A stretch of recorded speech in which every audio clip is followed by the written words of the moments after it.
ఏమైంది రానా అలా ఉన్నావు? ఇంకేం అవ్వాలి, నీకు పుట్టినందుకు నాకు జరగాల్సిందేలే. అసలు ఏం జరిగింది రానా? రే మామ ఒకసారి బైక్ ఎవరా, చిన్న పని ఉంది వెళ్ళొచ్చేస్తాను. ఇంకెన్ని రోజులు రా ఇలా పక్కన పోయి కడుక్కుంటా?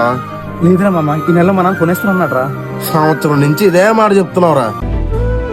చెప్పడానికి నీకు సిగ్గు లేకపోయినా విన్నాక నాకు చిరాకు ఉందిరా. ఈసారి మాత్రం నిజం రా. ఆపేసి సొల్లు కబుర్లే. ఈరోజు తేలిపోవాలన్నా, నాకు బైక్ కొంటారా లేదా? కొంటాను నాన్న, ప్రస్తుతానికి డబ్బులు లేవురా.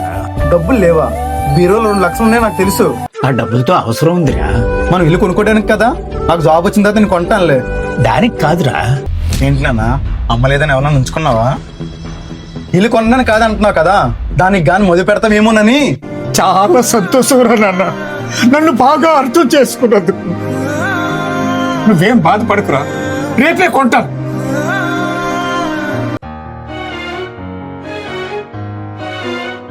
చెప్పరా. రే మామ ఎక్కడున్నావురా? మీ చెల్లిని కలిసి వస్తున్నాను రా. ఏమైందిరా? నాన్నకి చెస్ట్లు అయిపోయినంటే హాస్పిటల్ తీసుకెళ్ళాను రా, కానీ చనిపోయాడు రా మామ. వెలుగు చీకటిలోన తోడై నిలిచే నాన్న వదిలే. రే మామ, నీకు బైక్ కొన్నందుకు ఇచ్చిన డబ్బులు అవు నాన్న ఆపరేషన్ దాచిన డబ్బులు అంటరా.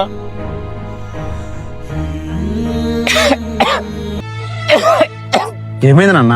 ఈ మధ్య చెస్ట్ లో పెయిన్ బాగా వచ్చేస్తుందిరా.